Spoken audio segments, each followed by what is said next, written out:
challenge was all about repurposing. Use secondhand screws. Forgot about the actual space itself. If that free stuff went skip diving, obviously secondhand shops. I say I don't know where I went wrong. I do know where I went wrong, but there are areas that I absolutely love.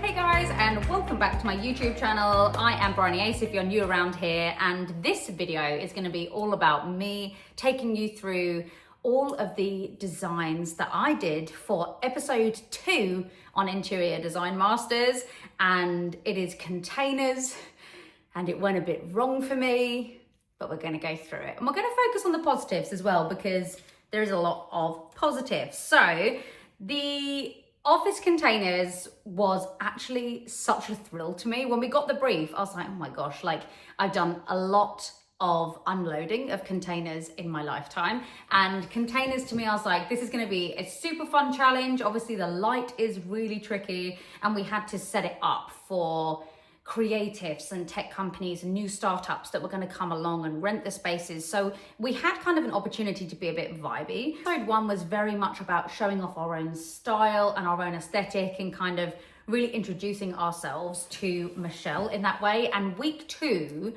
of containers was very much like the first time you kind of had a brief almost for a client, except the client was quite open. So you could dream up your own client, your own idea, and come up with why you think they would want the space to be how you have designed it. So obviously I took the groundwork of where we were. I'm like, we're in Bristol. We are right next to this incredible landing site of the Concorde. And honestly, seeing it in real life was like, absolutely insane. We got to go in the Concorde, we got to see, I mean, honestly fascinating. Like the actual seats were there and all the controls, and how people operate these things, I have no idea, but absolutely amazing to go and see.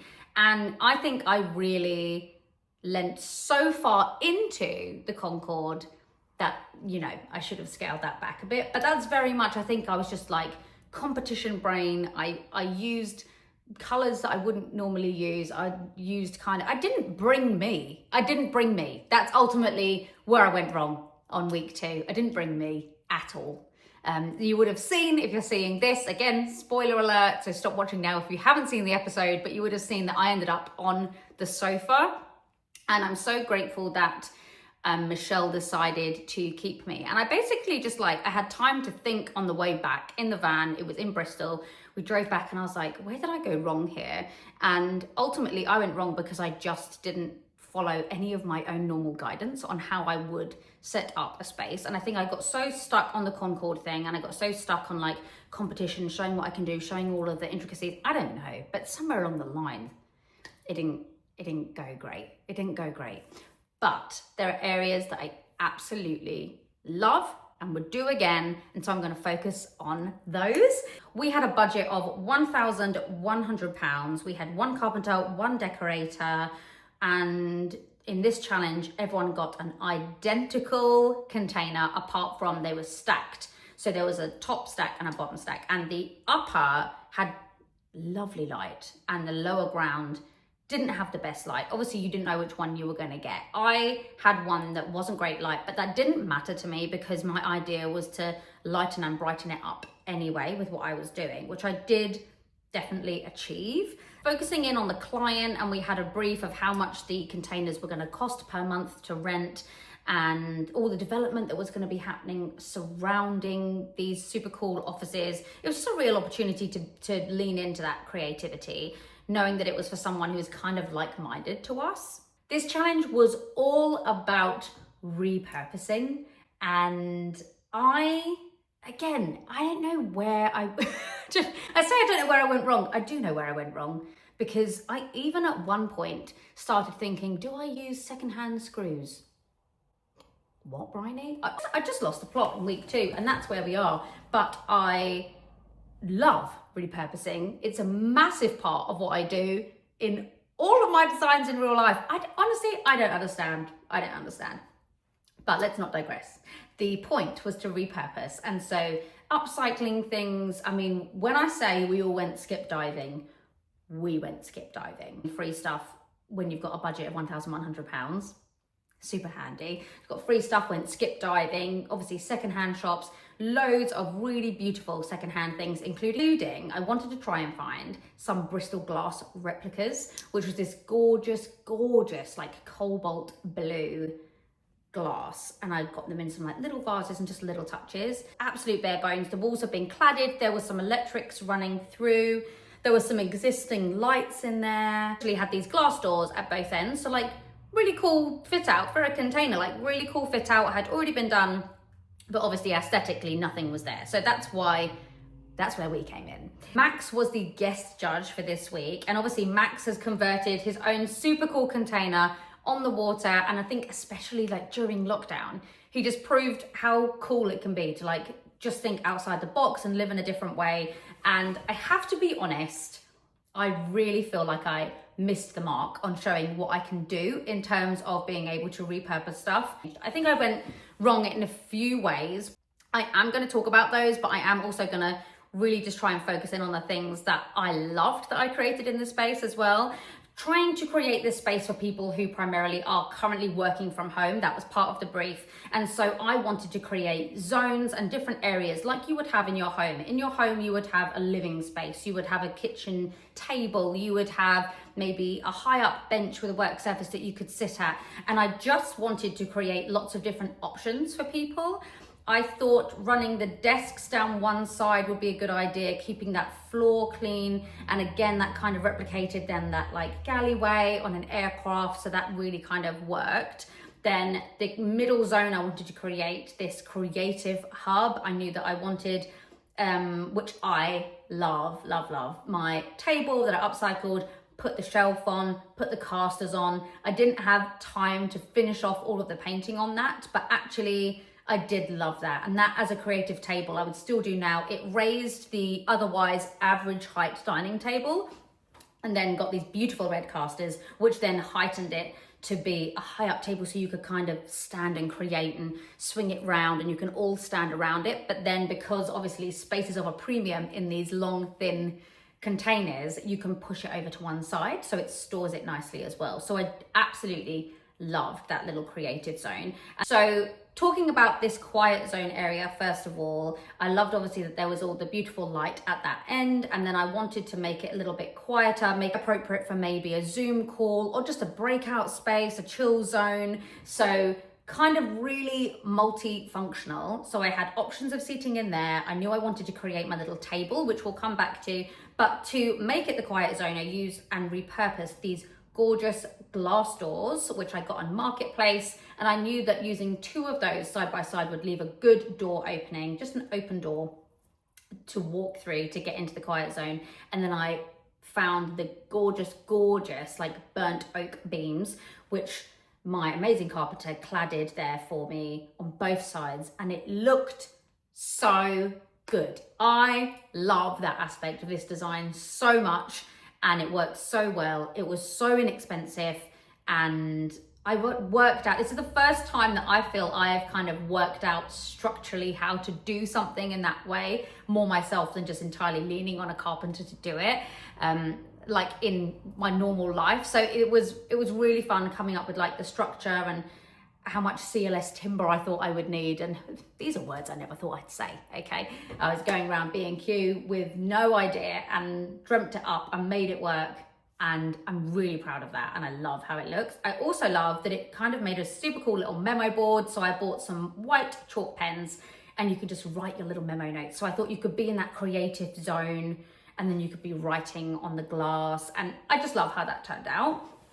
Going back to the basics of lightening and brightening the whole space, I did want to do this whiteout of the whole space. And I also really wanted to add just some timber across the ceiling in like thin strips, just as a bit of detailing. And I ran out of money and ran out of time. Timber that I did buy to create this kind of gorgeous grid-like effect on the ceiling was then mostly used on the cladding for the gorgeous partition wall. So it worked out how it had to work out. And this is one of those time versus money versus aesthetic situations. And it just that just fell apart. That idea had to go. The thing that I really loved that I used, again, the CLS timber for was the book shelving, and I love that. I would absolutely do that again. I really feel like it would work so well in like a kid's bedroom or a study, office, anything like that. Simple CLS frame. I did actually initially want to leave behind the frame just the raw OSB rather than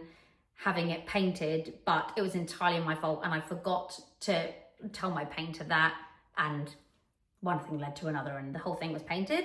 And running the rope through it just means that all the magazines or the books just stay in place. I really loved that, actually.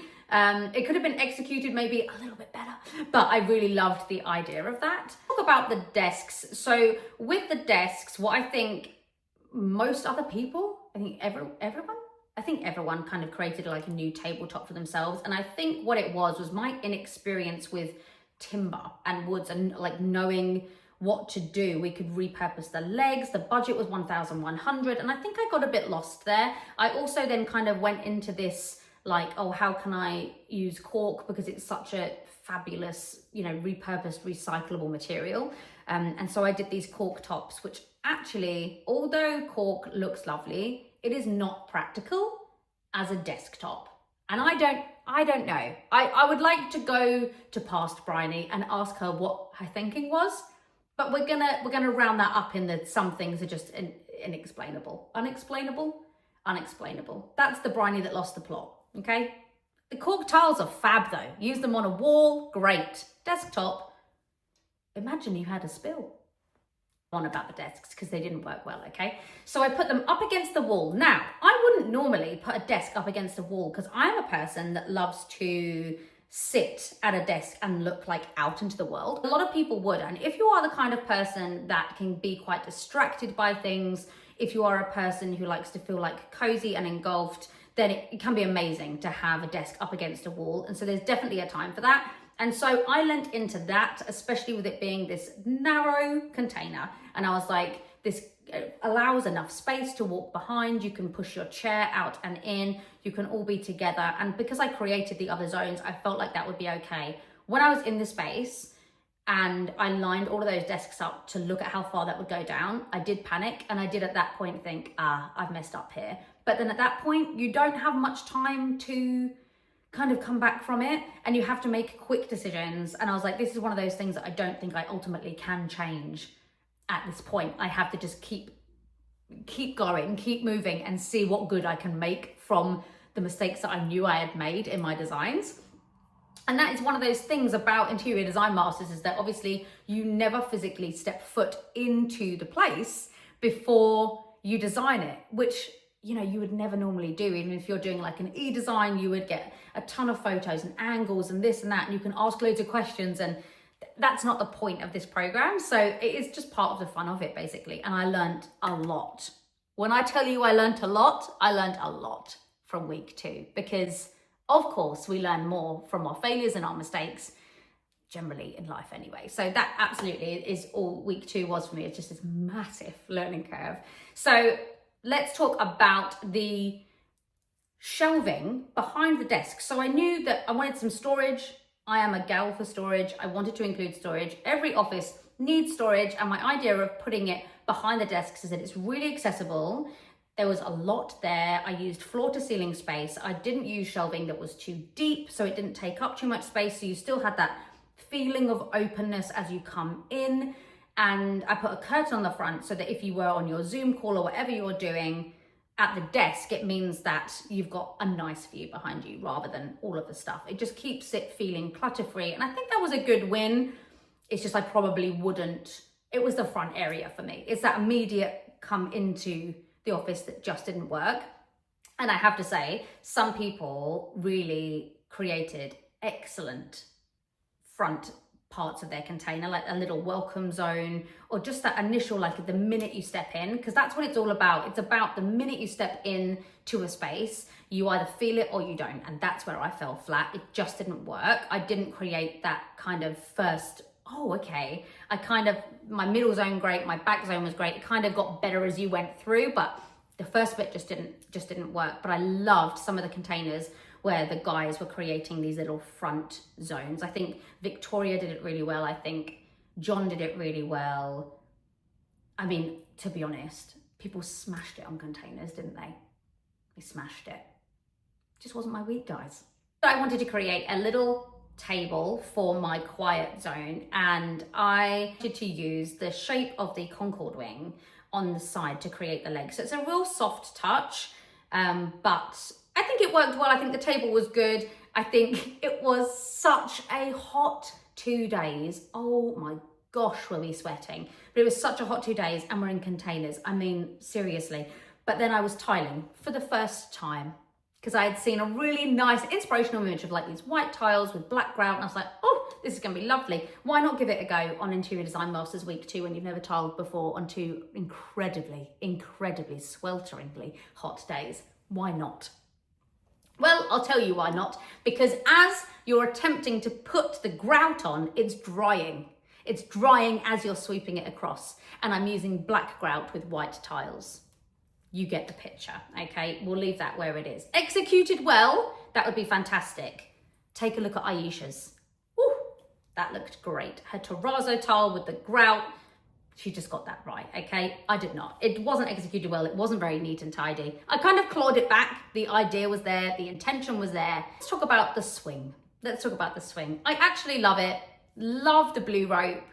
It was quite an easy thing to create.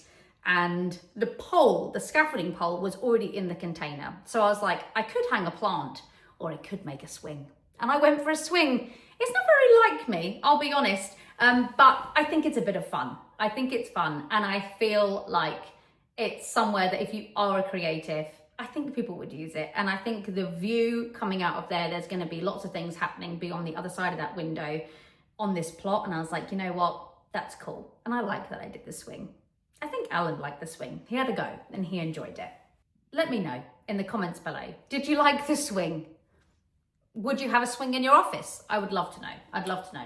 Talk about my favorite repurposing moment of the whole challenge. And for me, for week 2, my favorite was the incredible find of my jam pans. My jam pans, I created a light, and they were this gorgeous brass, and they really just clawed it back a bit for me when I was like, oh, this doesn't feel like me at all, but at least I have the jam pans. And I love my light, and again, it's over that kind of creative zone, which is probably the most me zone in there. I used coconut husk, which is normally what you would put inside like a hanging basket. I just use those as they are and put those onto the wall with the grasses coming out. I love the look of that. I love the use of all of the plants in the space.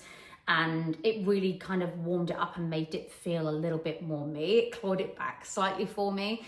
Where I fell short was definitely the walls.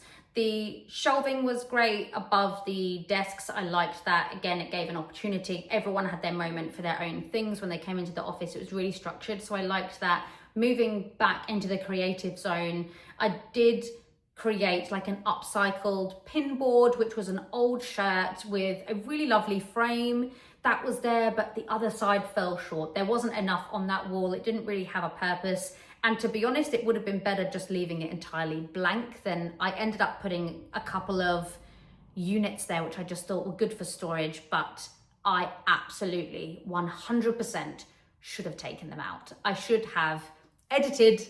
I should have taken my own advice. I talk about editing all the time, honestly. Again, we put that in the category of when Bryony lost the plot, and we leave it there. Quiet zone, I also used the coconut husk as a light, and it was so cute. And it's so easy, just buy the light fixture and hooked it up on a couple of hooks, made a really nice effect, felt really cool. You can adjust the light to be whatever height you like, and it made it feel cozy, feel a little bit more earthy, and just feel calm in that zone. I really enjoyed that aspect. Let's talk about my chair. I found a chair from the charity shop. I think it was about £20 or £25. And then I grabbed a shirt. Used that shirt to reupholster the cushion pad of the chair. So I stripped the chair of its original cover and then put like an extra large men's shirt over the cushion pad. And I left the buttons on the front, and you could like see the shirt color, and I tucked it in. I really love that, and that really worked well. I love that as a little trick, really inexpensive. The chair was a great chair too, really comfy. And then I made some cushions with more shirt fabric, leftover shirt fabric, and I found some gorgeous ties with the Concorde on. And Again, such a small touch, but I loved that. I loved that I kind of honored the space, and I'm aware that I went too far with it, but at the same time, I am pleased that I honored the space with those tiny touches. I just wish I'd left it at the tiny touches. I think another area where I went wrong on week 2 is that I didn't kind of pull myself together quick enough. I am known for like making really quick decisions and I just make them and I trust my gut instinct, and I just didn't on week 2, and I panicked because I think I knew I had got it wrong. I knew I had got this layout wrong, especially that front zone, and it threw me, and I let it throw me, and that's where I could have done better for sure. I should have gone, you know what, we are where we are now, I can't change it, crack on and make the most of it, because my little touches, like threading the back of those lovely wooden chairs with the jute rope, love the effect of that, and I could have spent more time on that. I could have put more jute rope on there. I was going to write create on the wall with jute rope. I didn't get time to do that. I made sure that we didn't paint behind the bookshelf, so that was at least one bit of exposed OSB. There's just a number of things which I could have given myself more time and more brain space. So yet again, another reason to make sure we all don't fluster, because really flustering gets us nowhere. If I were to do this container again, I wouldn't do a complete whiteout. I would leave exposed OSB. I probably wouldn't even put the blue in there. That blue isn't my kind of blue. Traditionally, it's not very saturated. It's quite poppy. And I think I chose that blue to go with my Concord theme. So again, that goes in the box of where Bryony lost the plot. So we'll leave that there. Had it been a deeper, darker blue, I think I would love it. But I would either do that, I would certainly leave some exposed OSB, because it's actually gorgeous just by itself. And you see that because you see what some of the other guys did, and it's amazing. But I will say, I learned so much, as I've already said, from week 2. I'm so grateful that I actually got the chance to go on the sofa. I feel like I would have judged Michelle myself had I have not been on that sofa.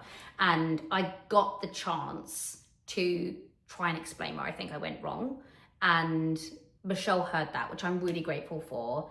And so sad that Emma left, and I loved Emma's space. Emma's space felt amazing, actually, as you went in and you were really drawn to the back area. That really felt amazing. I think she'd done really well there. Sofa with Bradley as well. And I just think whenever you go on the sofa, you have this opportunity to learn. And I really went in with that attitude. I didn't want to be afraid of being on the sofa, because it's kind of what we all go on the show, is like to show what we can do, but also to learn. And I feel like there is a lot to learn, and boy did I learn from week 2. Week 3, I then had an opportunity to make sure that I showed myself, my style, what I can do. And I tried so hard in the planning and all of the designs to make sure I did that. I was absolutely determined that week 3, I was going to show Michelle my style, what I can do and what I'm about. So like I'm gonna wrap it up there. Week 2, massive learning curve, but also really were some elements I loved. Just the intention behind a lot of little things I really do love. I loved the repurposing and the recycling that I did do, and that I did get to show my jam pan light, my jam pans generally around the space, using them as planters, my coconut husk planters, my coconut husk light, the little table I created, first time I've done something like that. The cladding and the glass door wall is my favorite thing with the gorgeous timber on top. I would absolutely recommend you do that in your space, because it is really inexpensive, and really, I just love how that turned out. I just love how that turned out. Memo board as well, love that.